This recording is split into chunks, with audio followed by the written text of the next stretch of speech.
Muy buenas tardes, amables televidentes. Acá con ustedes, como cada jueves, Héctor Luzón con los comentarios sobre los temas de mayor actualidad.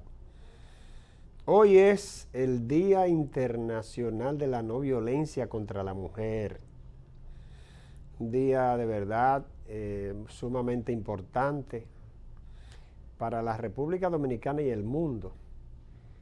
Fíjense que esto es un Día Internacional de la No Violencia contra la Mujer, pero no solo en la República Dominicana, en todo el mundo, internacional, como su nombre lo indica.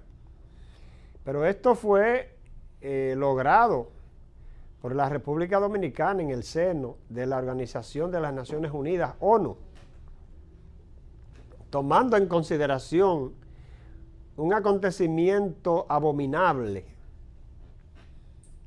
ocurrido en nuestro país un día como hoy, 25 de noviembre del año 1960, en lo que era ya el final, lo que eran ya los finales, como decimos nosotros, de la dictadura trujillista. Un crimen horroroso por parte de Trujillo en contra de las hermanas Mirabal. Fue lo que de una u otra manera definiría la caída de ese régimen. Un régimen que comenzó en mayo de 1930, bueno, en agosto de 1930, y que duró 31 años y algo, 31 años. Y lo cierto es que, digamos que narrar lo que aconteció, cómo fue ese crimen, es algo verdaderamente bochornoso, si se quiere. Porque mujeres que fueron asesinadas a palo, óigase bien, a palo. Un individuo que dirige un país con una mentalidad terrible, con una mente retorcida, que para él la vida no valía un centavo. O sea, despreciaba la vida humana. Matar o mandar a matar, matar, porque cuando usted manda a matar, usted está matando. Usted es el autor de ese crimen, de esos crímenes. Y las personas desaparecidas, asesinadas, deportadas, torturadas durante el régimen trujillista, esa cantidad es increíble. Durante todos esos años, más de 30 años, pues Trujillo mantuvo un régimen de terror, un régimen de violencia, un régimen caracterizado por el crimen. Y las hermanas Mirabal fueron víctimas de esa situación. Minerva Mirabal, que era la más conocida de ellas y la mejor formada en términos intelectuales, digamos que siempre enfrentó al sátrapa, siempre enfrentó al dictador Trujillo, que, como se sabe, siempre la pretendía. Y era capaz de organizar fiestas con el solo propósito de encontrarse para que asistiera allí, porque era la primera que invitaba, a Minerva Mirabal. Minerva Mirabal, que era abogada de formación, se graduó con honores en la Universidad Autónoma de Santo Domingo. Pues hay que decir que Minerva Mirabal tenía una ideología revolucionaria y junto a Manuel Aurelio Tavares Justo, Manolo, fundó el movimiento revolucionario 14 de junio, y entre otros, lógicamente. Y fue una mujer de ideales firmes y con carácter recio. Es decir, que Trujillo entonces, en su pretensión de tenerla como amante, como mujer, etcétera, la pretendió siempre, pero nunca logró su propósito. Y eso, entre otras cosas que se dieron, ofendieron, digamos, al dictador, y finalmente decretó su muerte. Acuérdense que este hombre fue capaz de decretar la muerte de todos los haitianos ilegales que estuvieran en territorio dominicano. Y allí murieron miles y miles y miles de haitianos, por lo cual su gobierno fue sancionado por los organismos internacionales. Y hay que decir que esa matanza de haitianos no fue de un día para otro, porque hay gente que no, solamente hablan de la matanza, pero no informan, no profundizan, ¿no?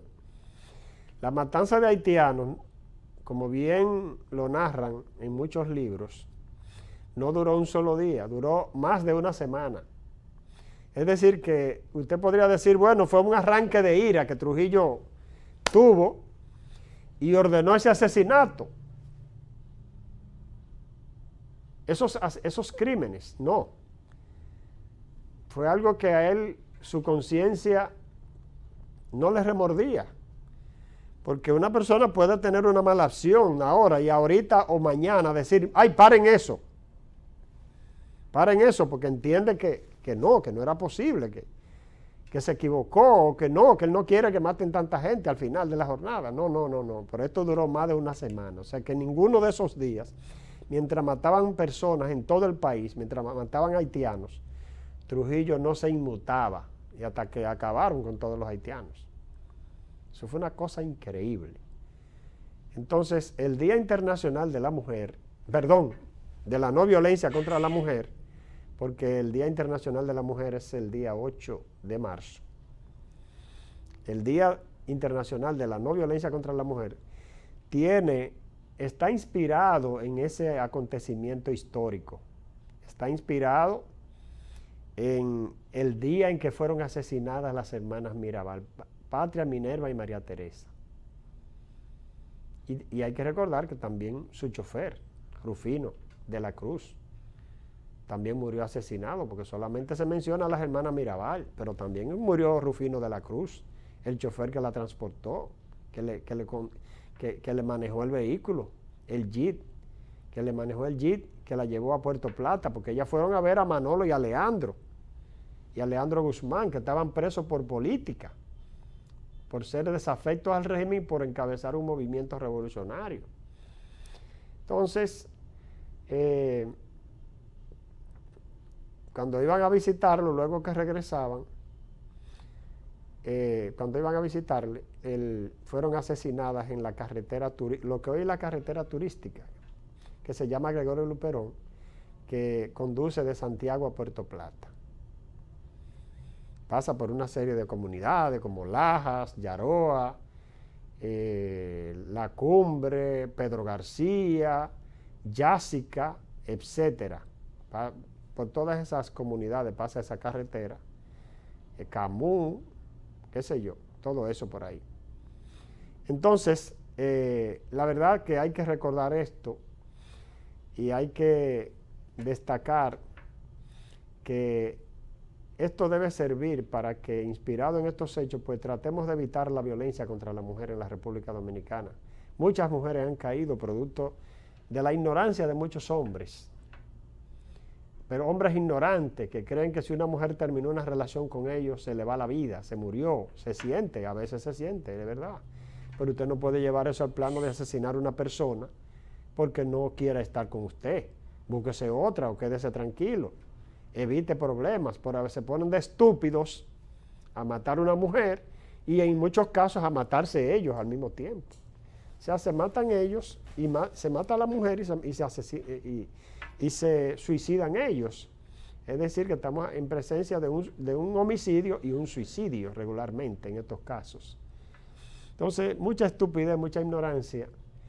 La gente a veces, la pasión llega a veces a un grado abominable, a un grado de brutalidad, producto muchas veces de la falta de educación y de conocimiento, aunque ahí hay mucha gente que dice, bueno, la pasión, ahí no hay educación. Bueno, yo se lo compro un poquito, pero no tanto. Yo creo que la educación le permite al individuo, digamos que ser racional, es decir, pensar mejor las cosas que no debe hacer antes de cometerla. Esa es una situación en que nosotros los dominicanos tenemos que avanzar. Todavía nos falta mucho para que el hombre dominicano sepa manejarse frente a la mujer.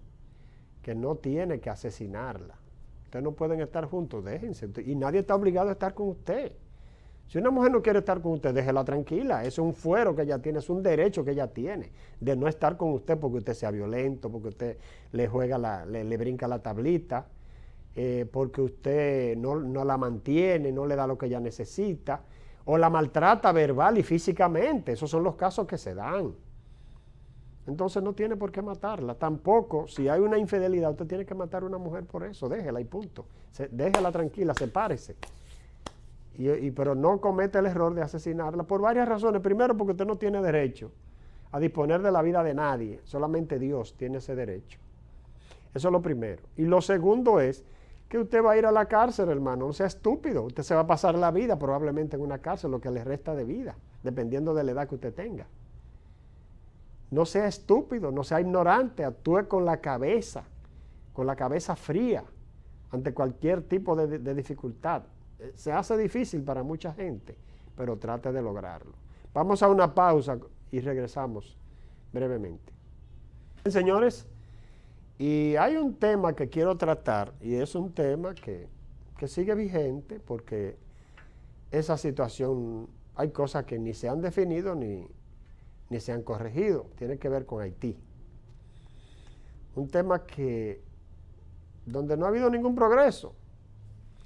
Ha habido algunas informaciones, algunos movimientos en el tren gubernamental haitiano en el día de ayer, donde el primer ministro destituyó a Claude Joseph, que era hasta ayer el ministro de Relaciones Exteriores haitiano, el canciller haitiano, que como saben había estado formulando declaraciones totalmente radicales en contra de la República Dominicana. Llegó a decir en una de sus últimas declaraciones que República Dominicana no tenía derecho sobre el río Masacre y que por tanto Haití iba a actuar en función de lo que entendiera y que iba a ser el canal ahí, y República Dominicana no tenía que meterse en eso porque no tenía derecho. Una barbaridad, lo cual no es cierto. Y de acuerdo al tratado de 1929, eso bajo ninguna circunstancia, eso no tiene asidero, lo que dice ese ignorante. Y gracias a Dios que fue destituido, porque ayer el primer ministro Ariel Henry no solo lo destituyó, sino que formó un gabinete. Nombró alrededor de 6 o 9 funcionarios, sobre todo en justicia, en salud, educación, entre otros, además de la Cancillería, que ocupaba, como digo, Joseph hasta el día de ayer. Hay que decir que también ha habido declaraciones del gobierno haitiano que se ha sincerizado en un sentido. Le ha dicho a la gente, bueno, nosotros no controlamos todo el territorio, que es lo que hemos venido diciendo, pero estamos trabajando para tener un control total de la seguridad en el país. Eso dijo el primer ministro.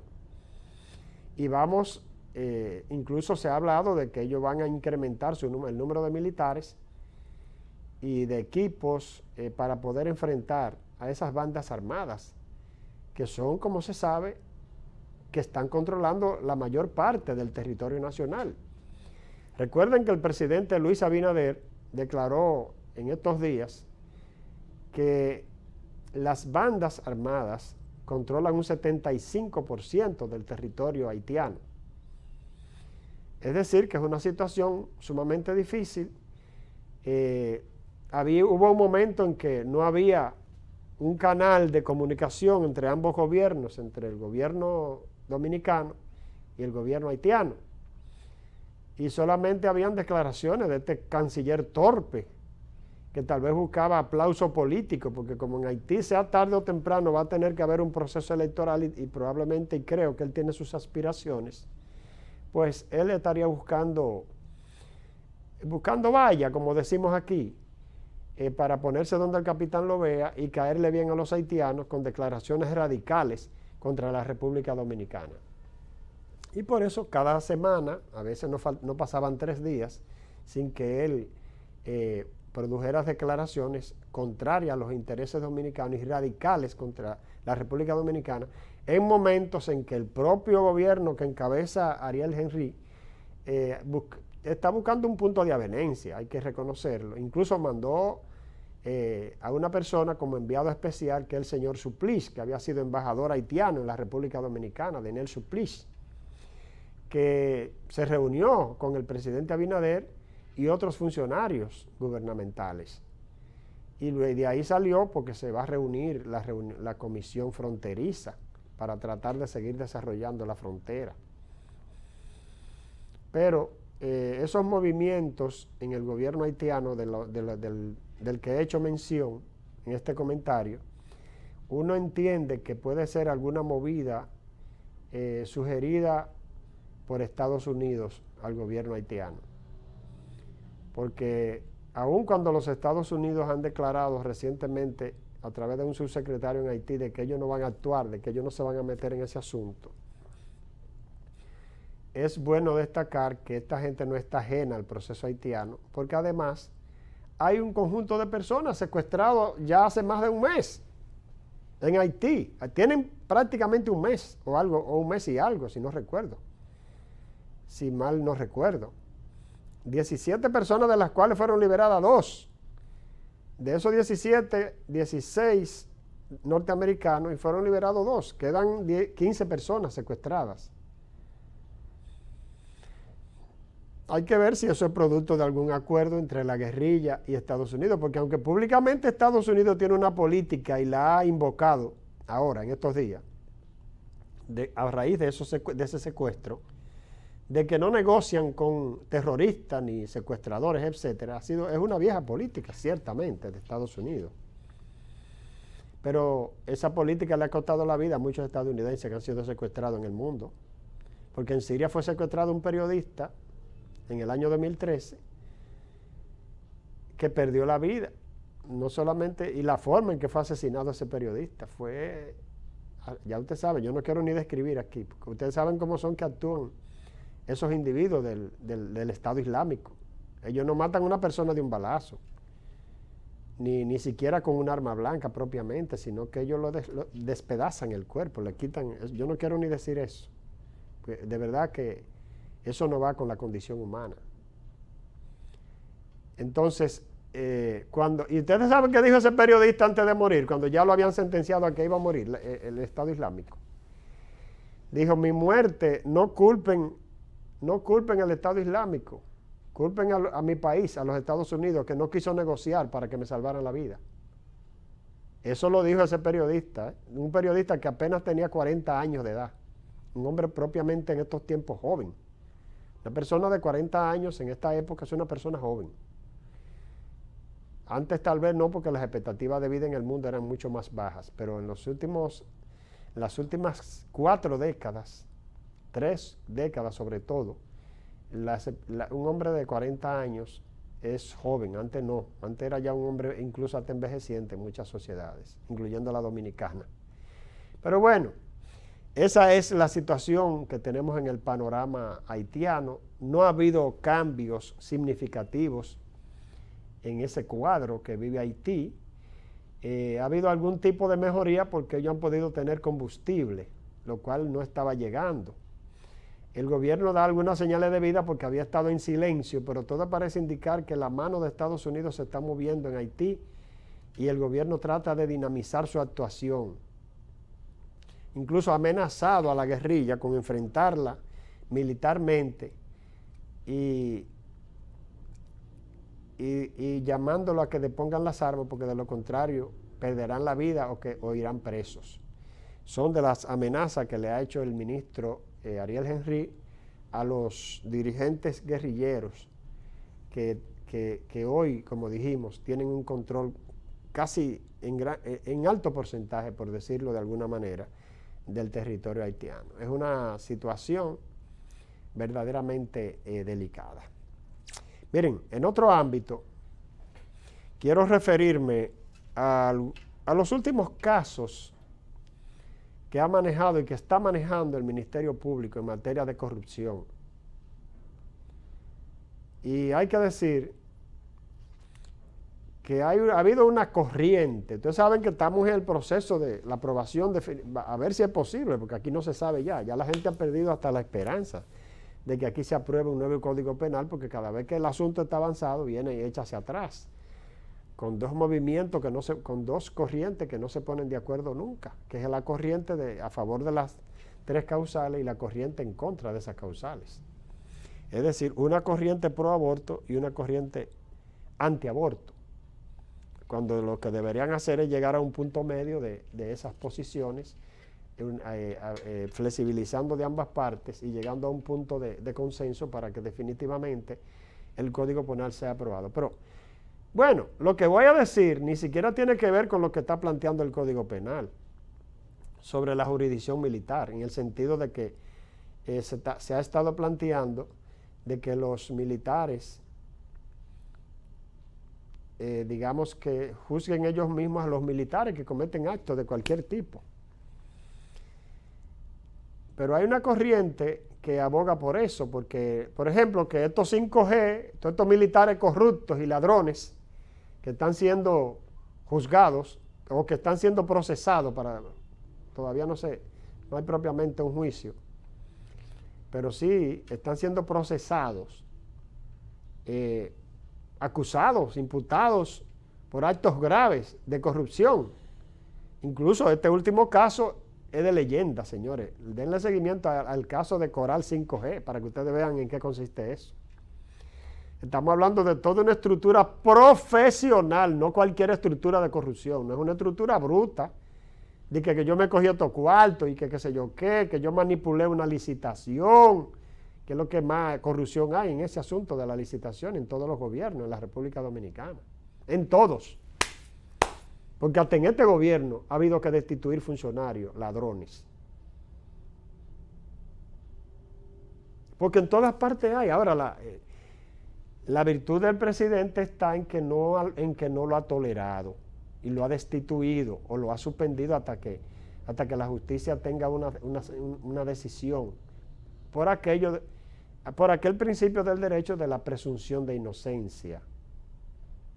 Es decir, si tú, aunque tú seas acusado, pero a ti no se te ha probado que tú has cometido un crimen o un delito, pues tú eres inocente hasta que se presume tu inocencia, hasta que un tribunal diga lo contrario. Pero bueno, el caso está que analicen, lean, denle seguimiento a cómo operaba esa estructura militar de CESTUR, de un conjunto de instituciones en lo que actuaban esos militares que están siendo sometidos, los últimos que están siendo sometidos ahora, y que le van a conocer medidas de coerción. Denle seguimiento para que ustedes sepan, esa es una estructura pero sumamente profesional. Lo último que hacían era que tenían una sucursal del Banco de Reserva a su servicio, allá, por ahí, por la zona oriental. Hoy está imputada la gerente de esa sucursal. ¿Ustedes saben para qué? Para cuando el sistema detectara una operación irregular, el sistema informático del banco no produjera una alerta. Óigase bien, no produjera una alerta que llevara a un proceso investigativo, una alerta al mismo banco y a toda la dirección del banco. Oiga bien, pero más aún, esa estructura tenía como propósito de que todos esos actos de corrupción, todo ese entramado de corrupción pasara como algo normal y legal, ajustándose a una serie de normas supuestamente, pero en el fondo era todo falso. Óigase bien, señores, aquí vamos a tener que abrir los ojos, seguir abriendo los ojos, porque eso estaba pasando y ningún gobierno lo detectaba o no querían detectarlo, porque a veces los gobiernos son parte o prohíjan la corrupción o cometen ellos mismos la corrupción. Una vagabundería que hemos tenido, verdaderas mafias en el poder, verdadera asociación de malhechores en el poder, porque aquí hay dos generales que eran la mano derecha y la mano izquierda de Danilo Medina. Estamos hablando de Robiú y del general Viola. Señores, Y aquí hay individuos como el señor Claudio de los Santos que publican un Twitter que no se metan con los militares. Y lo dijeron también los mismos militares imputados a una persona que van a ser testigos de que no se metieran con los militares, amenazando. ¿Y quién le dijo a usted que no se puede meter con los militares? Si roban y son ladrones, coño, hay que meterlo preso, vagabundo. Hay que meterlo preso porque ese dinero es de nosotros, lo que pagamos impuestos. A lo que la DGI no notifica si no pagamos a tiempo. Y hasta aquí hay gente que hasta la DGI ha ido y le ha embargado, o lo ha metido preso porque no paga los impuestos. Y debe hacerlo porque así es la ley. Pero coño, ¿cómo es que pagamos los impuestos nosotros y estos militares vienen y se roban? Y todos los corruptos se roban el dinero. Entonces tampoco quieren ir presos y quieren que sean los mismos militares que los juzguen para actuar en complicidad. No, esta vagabundería va a haber que acabarla en este país. Y este gobierno tiene el apoyo de la población porque está haciendo lo que tiene que hacer. Oiga, y aquí no se trata de que usted que está viendo este programa pueda pensar que yo estoy siendo un alabardero del gobierno, porque esa no es mi actuación. Esa no es mi actuación. Yo reconozco como periodista, y aquí a mí todo el mundo me conoce y sabe cómo pienso y cómo actúo. Yo reconozco las cosas buenas. Aquí todo el mundo sabe que Leonel Fernández fue permisivo, por ejemplo, con muchos de sus funcionarios que cometieron actos graves de corrupción. Que Danilo Medina se hizo de la vista gorda ante los actos de corrupción y llegó a decir que ¿cuál corrupción? Cuando le preguntaron los periodistas. ¿Cuál corrupción, Danilo? La está viendo ahí. Y gente cercana a ti. Gente muy cercana a ti, sí. Y entonces este gobierno no podía hacer lo mismo. Porque usted no puede repetir el mismo esquema de apoyo a la corrupción y de cometer actos de corrupción. Entonces, hay una diferencia. Hasta ahora, que mañana no lo sea, que nosotros entonces lo criticaríamos, es otra cosa. Pero mientras tanto, este gobierno está haciendo lo que tiene que hacer. Está enfrentando la corrupción, pero no solamente la corrupción del pasado, sino la corrupción del mismo gobierno que han aparecido. Porque hay mucha gente que va a los cargos a creer que es a robar que van. Y ya no es posible estar robando en los cargos. Porque por eso hay una ley de contrataciones. Y hay una serie de elementos que llevan a la transparencia. Señores, hemos llegado al final de este espacio de Visión del Milenio para llevar, como siempre, nuestros comentarios sobre los temas de interés. El próximo jueves estaremos, como siempre, con ustedes para llevar pues nuestras informaciones, nuestros comentarios, nuestras orientaciones sobre los temas de mayor relevancia. Hasta el jueves, Dios mediante.